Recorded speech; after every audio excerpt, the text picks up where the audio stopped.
All right, welcome Algebra 1 to our week 3 of our online videos. I just want to tell you I miss each and one of you. This is not the same. I love seeing your smiling faces every day, playing math games, but this is what we have to do, and so we'll make the best of it. So what I'm going to do in the next couple weeks, or this week, we're going to work on systems of equation word problems that are in slope-intercept form. So today we're just going to spend time reviewing substitution, and then because the problems we're going to do need substitution.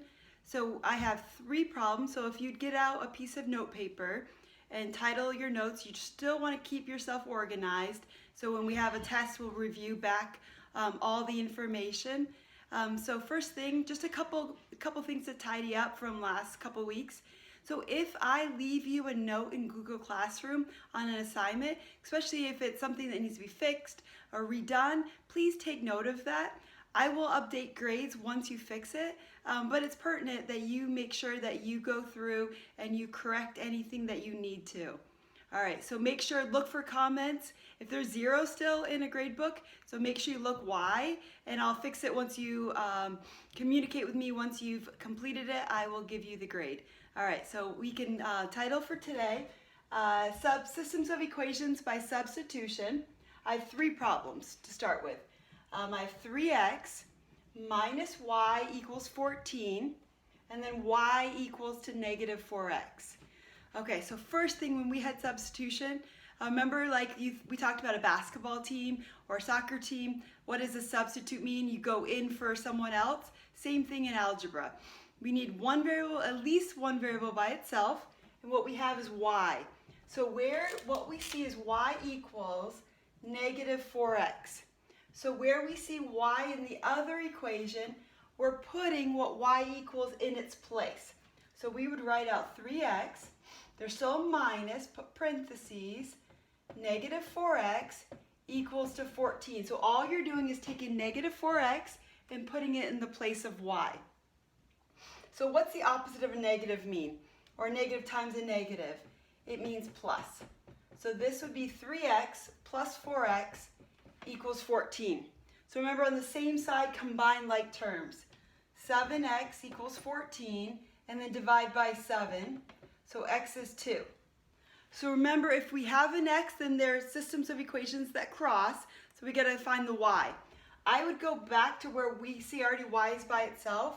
Y equals to negative 4 times whatever x is, which it's 2. So y is negative 8. So put in, make sure you write the ordered pairs, 2, comma, negative 8.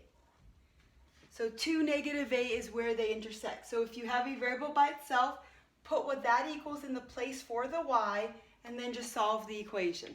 So we're going to do a couple more of them right now. So for number 2, if you have negative, it's negative 8x plus 2y equals negative 8, and then y equals 4x minus 2. So what variable do we see is by itself? Well, we see down here we have y. What does y equal? It equals to 4x minus 2. So we're putting that in the place of y in the other equation. So what's still happening to y there? It's being multiplied by 2. So we're going to rewrite the top equation, negative 8x plus 2. Make sure you put parentheses because we've got to distribute that 2. So we have 2 parentheses. What is our new y? Our input is 4x minus 2 equals to negative 8. And then make sure you do our distribution first. So negative 8x plus 8x minus 4 equals negative 8. Okay, on the same side, what happens to negative 8x plus 8x? Well, they cancel out. They undo each other. They're gone. So we're left with negative 4 equals to negative 8. Can negative 4 ever equal to negative 8? Nope, not true. So if you get a statement it's not true, remember if you got an x and a y, they intersect.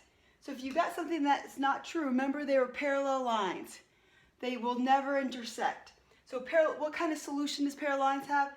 They have no solution. And then if you got the same thing, remember that was the infinitely many. It would be the same line. So number 3 is a little different. We have y equals to negative 2x minus 22, and y equals 2x plus 2. So they both equal to y. So you could visualize the same thing. You could circle one of the y's. What it equals is x plus 2. So put it in the place of that. Or you can think basically you're saying the two x quantities equal to each other. So you're putting this in for the y. You get x plus 2 equals negative 2x minus 22. So set the two x quantities equal to each other.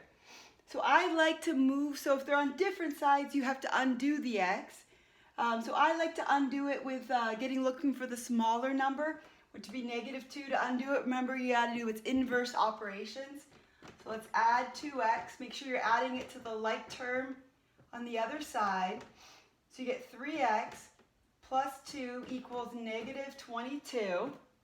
And then keep solving for x. So you got to undo the addition before the multiplication. Subtract 2. 3x equals negative 24. Make sure, careful of signs.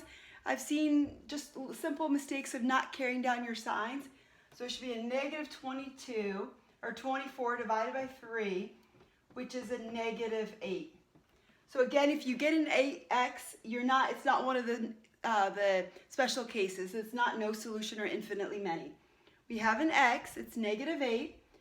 I like to substitute probably in the easier one, which you could put it into either one. It's going to be true for both, but I'm going to put it into the bottom one. So we know x is negative 8 plus 2. So what's negative 8 plus 2? It equals negative 6. So I know it's an x comma y, so it's negative 8 comma negative 6. Okay, so what I have is I have two more practice problems. So if you feel like you're good right now with them, go ahead and go through the 6 problems for homework tonight. If you want to see 2 more problems, I'm going to erase this. I'm going to write the 2 problems on the board.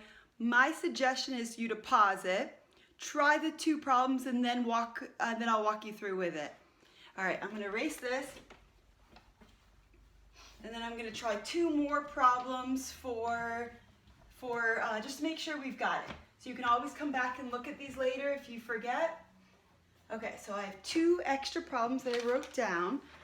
So for number 4, I have y equals 3x plus 8, and then y equals 4x plus 10. Okay, and then I have a 5. I have negative 7x plus 3y equals 0. And then y equals 6x plus 11. So I would suggest right now, pause it. Make sure these 2 problems are written down. Pause it and then come back and check in with me when you're finished. All right, so hopefully you've worked through the problems and we can kind of check in together. So remember, if they both equal y, we can just set the x quantities equal. 3x plus 8 equals 4x plus 10. So you can just think of it, you're putting what is y equal? It equals 4x plus 10, you're putting it into the other problem, or vice versa. Okay, so I like to get rid of the 3x, that's smaller. So let's subtract 3x. So I get 8 equals 2x plus 10. And if you did it the other way, you're still going to get the same answer. Subtract 10. And so I see that x equals to negative 2. The bigger number is negative here. So again, I'm going to put it into the top one this time. So I got 3 times negative 2 plus 8. So substitute negative 2 in for x. Negative 6 plus 8 should be a positive 2. So it's negative 2 comma 2. Or if you plugged it into this one, you get 4 times negative 2 is negative 8. Negative 8 plus 10 is still the positive 2. You're going to get the same answer either way. Okay, so let's check in number 5. So again, to substitute, you need a variable by itself. We see we have y equals 6x plus 11. So I'm putting it in for the other, for y into the other problem. I'm going to write out the rest of the equation. So negative 7x plus 3 parentheses, 6x plus 11 equals to 0. So what are we going to do first? We're going to distribute. So I still have negative 7x plus 18x plus 30 33, not 13, 33, whoops, equals 0. Combine like terms on the same side. So what's negative 7 plus 18? We get 11x plus 33 equals 0. And then subtract 33 from 0. It should be negative 33 divided by 11, and x is negative 3. And again, you could plug it into the one that's in standard form, but I would plug it into slope-intercept form 1, where y is already by itself. So we know y equals to 6 times x, which is negative 3, plus 11. So negative 18 plus 11 should be negative 7. I'm going to run out of room here, so I'm going to fit in right here. Negative 3 comma negative 7 is my point where they are going to intersect at. And you can always check. I like to check my work to make sure it works. So plug in. So if you plug in negative 3 in for x, you get a negative 7 times negative 3 is 21. And then if you put a negative 7 in for y, 3 times negative 7 is negative 21. Does that equal 0? It sure does. All right, so you have 6 questions to practice on this for today. Before we get into tomorrow is slope-intercept word problems. And there's going to be 2 videos for that, because I'm going to write one problem on the board, stop the video, and then write another problem on the board. So check in with me. You've been great about emailing me, messaging me, asking your questions. Keep doing that. You guys are doing a great job. Thank you. Have a good week.